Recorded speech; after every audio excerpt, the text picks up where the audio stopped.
ನಮ್ಮ ಕಾರ್ಯಾಲಯಕ್ಕೆ ಈ ತಾಲೂಕು ಆಫೀಸು ಮತ್ತು ಅನೇಕ ಕಾರ್ಯಾಲಯದ ಬಗ್ಗೆ ಒಂದಷ್ಟು ದೂರುಗಳು ಬಂದಿತ್ತು. ಅಂದರೆ ಸಾಮಾನ್ಯವಾಗಿ ಇಲ್ಲಿ ಅವರಿಗೆ ಪ್ರತಿಕ್ರಿಯೆ ಸಿಗ್ತಾ ಇಲ್ಲ ಅಂತ. ಅದಕ್ಕಾಗಿ ಇವತ್ತು ಸುಮ್ಮನೆ ಸರ್ಪ್ರೈಸ್ ಆಗಿ ಒಂದು ವಿಸಿಟ್ ಕೊಟ್ಟಿದ್ವಿ. ತಹಸೀಲ್ದಾರು ಇಲ್ಲಿರ್ತಕ್ಕಂಥ ಅಧಿಕಾರಿಗಳು ಕೆಲಸ ಮಾಡ್ತವ್ರೆ, ಇಲ್ಲ ಅಂತ ಹೇಳಲ್ಲ. ಆದರೆ ಮೂಲಸೌಕರ್ಯಗಳು ಇನ್ನೂ ಹೆಚ್ಚು ಒಂದು ಕೊಡಬೇಕಾಗಿರ್ತಕ್ಕಂಥದ್ದು ಅತಿ ಅವಶ್ಯ. ಇನ್ನೊಂದು ಉದ್ದೇಶ ನಮ್ಮ ಕೇಂದ್ರ ಸರ್ಕಾರದ ಒಂದು ಏನು ಡಿಜಿಟೈಸೇಷನ್ ಪ್ರಕ್ರಿಯೆ ಇದೆ, ಮುಖ್ಯವಾಗಿ ನಮ್ಮ ಲ್ಯಾಂಡ್ ರೆಕಾರ್ಡ್ಸ್ ವಿಚಾರದಲ್ಲಿ ಆ ಪ್ರಕ್ರಿಯೆನೂ ಕೂಡ ಇವತ್ತು ನಡೀತಾ ಇರ್ತಕ್ಕಂಥದ್ದು. ಆದಷ್ಟು ಶೀಘ್ರದಲ್ಲಿ ನಮ್ಮ ಮೈಸೂರು ತಾಲೂಕೆ ಒಂದು ಪೈಲಟ್ ಆಗಿ ಅದು ನೇಮಕ ಮಾಡಿದ್ದಾರೆ ಅಂತ ಇವತ್ತು ತಹಸೀಲ್ದಾರ್ ಅವರು ಕೂಡ ನಮಗೆ ಮಾಹಿತಿ ನೀಡಿದರು. ಅದು ಪೈಲಟ್ ಪ್ರಾಜೆಕ್ಟ್ ಇಲ್ಲಿ ಹೆಚ್ಚು ದಾಖಲೆಗಳಿರೋದ್ರಿಂದ, ಯಾಕಂದರೆ ಭಾಳ ಇತಿಹಾಸ ಇರ್ತಕ್ಕಂಥ ಜಿಲ್ಲೆ, ಇಲ್ಲಿ ರೆಕಾರ್ಡ್ಸ್ ಎಲ್ಲ 1920ರಿಂದ ಪ್ರಾರಂಭ ಆಗ್ತಾ ಇದೆ. ಸೊ ಅದಕ್ಕಾಗಿ ಅದೆಲ್ಲನೂ ಕೂಡ ದಾಖಲೆ ಮಾಡೋ ದೃಷ್ಟಿಯಲ್ಲಿ ಇವತ್ತು ಸಂಪೂರ್ಣವಾಗಿ ಅದಕ್ಕೆ ಏನು ಡಿಜಿಟಲ್ ಒಂದು ಆಕ್ಸೆಸ್ಸು ಪಬ್ಲಿಕ್ಲಿ ನಿಮ್ಗೆಲ್ಲರಿಗೂ ಕೂಡ ಲಭ್ಯ ಇರ್ತಕ್ಕಂಥ ಒಂದು ವ್ಯವಸ್ಥೆಯನ್ನು ಮಾಡ್ತಾ ಇದ್ದಾರೆ. ಆ ಪ್ರಕ್ರಿಯೆ ಇಲ್ಲಿ ನಡೀತಾ ಇರ್ತಕ್ಕಂಥದ್ದು ಕೇಂದ್ರ ಸರ್ಕಾರದ ಅಡಿಯಲ್ಲಿ ಅದು ಒಂದು ಒಳ್ಳೆಯ ಯೋಜನೆ. ಜೊತೆಗೆ ಇಲ್ಲಿ ಏನು ದಾಖಲೆಗಳನ್ನು ರಕ್ಷಿಸುವ ದೃಷ್ಟಿಯಲ್ಲಿ ಅದಕ್ಕೆ ಬೇಕಾಗಿರುವಂಥದ್ದು ಮೂಲಸೌಕರ್ಯ, ಕಂಪ್ಯಾಕ್ಟರ್ಸ್ದು ಒಂದು ಮೂಲಸೌಕರ್ಯನೂ ಕೂಡ ಇಲ್ಲಿ ಕಾರ್ಯಾಲಯದಲ್ಲಿ ಕೊಟ್ಟಿದ್ದಾರೆ. ಸೊ ಇದೆಲ್ಲ ಒಳ್ಳೆ ಕೆಲಸ ಕೇಂದ್ರ ಸರ್ಕಾರದಲ್ಲಿ ಆಗ್ತಾ ಇದೆ.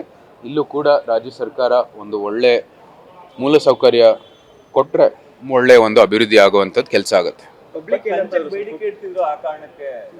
ಕೆಲವು ಪಬ್ಲಿಕ್ಗಳು ಸಹಜವಾಗಿ ಇದು ಇಲ್ಲಲ್ಲ, ಎಲ್ಲ ಕಡೆ ಇರ್ತಕ್ಕಂಥದ್ದು. ಅಧಿಕಾರಿಗಳು ಟೈಮ್ ಬರ್ತಾ ಇಲ್ಲ ಅಂತ ಒಂದು ದೂರಿದೆ. ಇಲ್ಲಿದ್ದರೂ ಎಲ್ಲರೂ ಇಲ್ಲ ಅಂತ ಹೇಳ್ತಾ ಇಲ್ಲ. ಕೆಲವರು ಕೋರ್ಟ್ಗೆ ಹೋಗಿದ್ದಾರೆ. ನಮ್ಮ ಸ್ಪೋರ್ಟ್ಸ್ ಮೀಟು ಕೂಡ ಇತ್ತು. ಅದು ಸಹಜವಾಗಿ ಒಂದು ಇರ್ತಕ್ಕಂಥದ್ದು ಒಂದು ದೂರು ಇಲ್ಲಿ. ಅದನ್ನು ಕೂಡ ಬಗೆಹರಿಸೋದಕ್ಕೆ ನಾವು ತಹಸೀಲ್ದಾರ್ ಅವ್ರಿಗೂ ಕೂಡ ಮಾತಾಡಿದ್ದೀವಿ. ಇನ್ನೊಂದು ಊರು ಈ ಲಿಫ್ಟು ಕೆಲಸ ಮಾಡ್ತಾ ಇರಲಿಲ್ಲ ಅಂತ, ಇವತ್ತಿಂದಾನೇ ಅದು ಪ್ರಾರಂಭ ಆಗಿದೆ. ಲಿಫ್ಟ್ ಎಲ್ಲ ಕೆಲಸ ಮಾಡ್ತಾ ಇದೆ. ಹಿರಿಯರಿಗೆ ಮೇಲ್ಗಡೆ ಹೋಗೋಕ್ಕೆ, ಯಾಕಂದರೆ ರೆವೆನ್ಯೂ ಎಲ್ಲ ಮತ್ತು ಸರ್ವೆ ಡಿಪಾರ್ಟ್ಮೆಂಟು ಕೂಡ ಮೇಲ್ಗಡೆ ಇರೋದ್ರಿಂದ ಲಿಫ್ಟು ವ್ಯವಸ್ಥೆ ಬೇಕಾಗಿತ್ತು. ಅದು ಭಾಳ ದಿನಗಳಿಂದ ಅದು ಕೆಲಸ ಮಾಡ್ತಾ ಇರಲಿಲ್ಲ. ಅದೀಗ ಅದು ಕೂಡ ಬಗೆಹರಿಸಲಾಗಿದೆ. ಅದು ಸಹಜವಾಗಿ ಒಂದು ದೂರ ಇದ್ದೇ ಇದೆ. ನಾನು ಹೇಳಿದ್ದೀನಿ, ಅಧಿಕಾರಿಗಳು ಉಡಾಫೆಯಿಂದ ಕೆಲಸ ಮಾಡೋದು ಬೇಕಾಗಿಲ್ಲ. ನೀವು ಯಾರೇ ಬಂದರೂ ತಾಳ್ಮೆಯಿಂದ ಕೆಲಸ ಮಾಡಿ, ತಾಳ್ಮೆಯಿಂದ ಅವರ ಒಂದು ಪ್ರಕರಣ ಇರ್ಬೋದು ಅದನ್ನ ಗಮನಿಸಿ ಅಂತಾನು ಕೂಡ ನಾವು ಸೂಚನೆಯನ್ನು ಕೊಟ್ಟಿದ್ದೀವಿ. ಸಾಮಾನ್ಯ ಜನರಿಗೆ ಬೇಗ ಕೆಲಸ ಇಲ್ಲ, ರಿಯಲ್ ಎಸ್ಟೇಟ್ ಮಾಫಿಯಾದವರಿಗೆ ಬೇಗ ಕೆಲಸ ಆಗೋದು ಆರೋಪ ಸರ್. ನಾನು ಅದನ್ನು ಕೂಡ ಇವತ್ತು ಅದನ್ನ ಒಂದು ನಮ್ಮ ಗಮನಕ್ಕೆ ಬರಲಿ ಅಂತ ಈ ಇಲಾಖೆಗೆ ಬಂದಿರೋದು.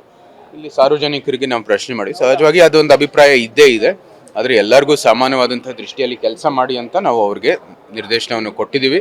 ಅವ್ರು ಮಾಡ್ತಾರೆ ಅಂತ ವಿಶ್ವಾಸ ಇದೆ. ನಿನ್ನೆ ನಾಗನಹಳ್ಳಿ ಜನಸಂಪರ್ಕ ಸಭೆ ನಡೆಸಿದ್ರೆ, ಬರೀ ನಾಗನಹಳ್ಳಿ ಅಲ್ಲ, ನಾಗನಹಳ್ಳಿ ನಂತರ ಬೆಲ್ವತ್ತ, ನಂತರ ನಮ್ಮ ರಮನಹಳ್ಳಿ, ನಂತರ ನಮ್ಮ ಆಳ್ನಹಳ್ಳಿಗೆ ಹೋಗಿದ್ವಿ. 4 ಜಾಗ ನಮ್ಮ ಚಾಮುಂಡೇಶ್ವರಿ ಕ್ಷೇತ್ರದ ಆ ಭಾಗದ ಒಂದು ಪ್ರವಾಸ. ನಿರಂತರವಾಗಿ ನಮ್ಮ ಕ್ಷೇತ್ರದ ಪ್ರವಾಸ ನಡೀತಾ ಇದೆ.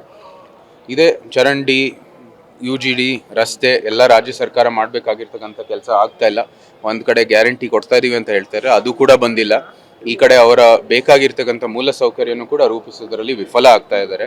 ಜೊತೆಗೆ ಇಂಥ ಒಂದು ಸಮಸ್ಯೆಗಳು ಇದ್ದೇ ಇದ್ದಾವೆ. ಅಂದರೆ ರೆವಿನ್ಯೂ ಇಲಾಖೆಗೆ ಬಂದು ಇಲ್ಲಿ ತಾಲೂಕು ಆಫೀಸಲ್ಲಿ ಬಂದು ಅದನ್ನ ಬಗೆಹರಿಸುವಂಥ ದೃಷ್ಟಿಯಲ್ಲಿ ಇಲ್ಲಿ ಕಡಿಮೆ ಸ್ಟಾಫ್ ಇದ್ದಾರೆ. ಎಲ್ಲರೂ ಅಧಿಕಾರಿಗಳು ಕೂಡ ಪ್ರಯತ್ನ ಮಾಡ್ತಾ ಇದ್ದಾರೆ.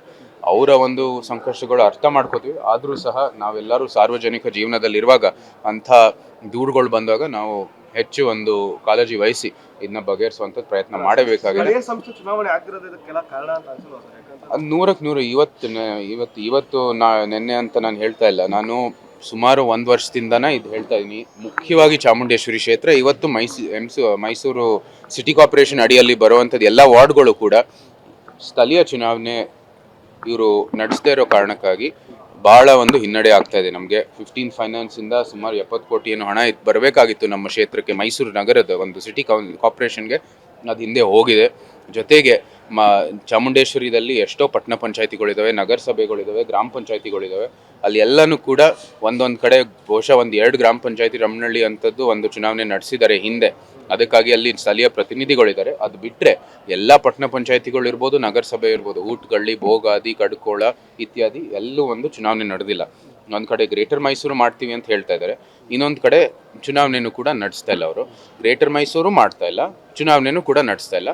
ಎಲ್ಲ ಸಮಸ್ತ ಒಂದು ಸಾರ್ವಜನಿಕರಿಗೆ ಹಿನ್ನಡೆ ಆಗ್ತಾ ಇದೆ. ಸರಿಗೆ ಜನಸಂಪರ್ಕ ಸಭೆಯಲ್ಲಿ ಸ್ಥಳೀಯ ಶಾಸಕರ ಜೊತೆ ವಿಶ್ವಾಸ ಜೊತೆ ಬಂದಿಲ್ಲ ಇವರು. ನಮ್ಮ MP ಕ್ಷೇತ್ರದಲ್ಲಿ ಅವರು ಏನು ದಿನನಿತ್ಯ ಏನು ಮಾಡ್ತಾ ಕೂತಿಲ್ಲ ಮನೆಯಲ್ಲಿ. ಅವ್ರ ಪ್ರವಾಸ ಇರುತ್ತೆ. ಅವರು ರಾಜ್ಯ ಸರ್ಕಾರದ ಒಂದು ದೃಷ್ಟಿಯಲ್ಲಿ ಅವ್ರು ಕೆಲಸ ಮಾಡಬೇಕಾಗಿರ್ತಕ್ಕಂಥದ್ದು ವಿರೋಧ ಪಕ್ಷದ NDA ನಾಯಕರಾಗಿ ಅವ್ರ ಕೆಲಸವನ್ನು ಮಾಡ್ತಾ ಇದ್ದಾರೆ. ನಮ್ಮ ಸಭೆಗೆ ಅವ್ರಿಗೆ ಸಂಪೂರ್ಣವಾದಂಥ ಮಾಹಿತಿ ಇತ್ತು. ಅವ್ರು ಮಾಡ್ಕೋತಾರೆ, ನಾವು ಕೂಡ ನಮ್ಮ ಕೆಲಸ ಮಾಡ್ಕೋತೀವಿ.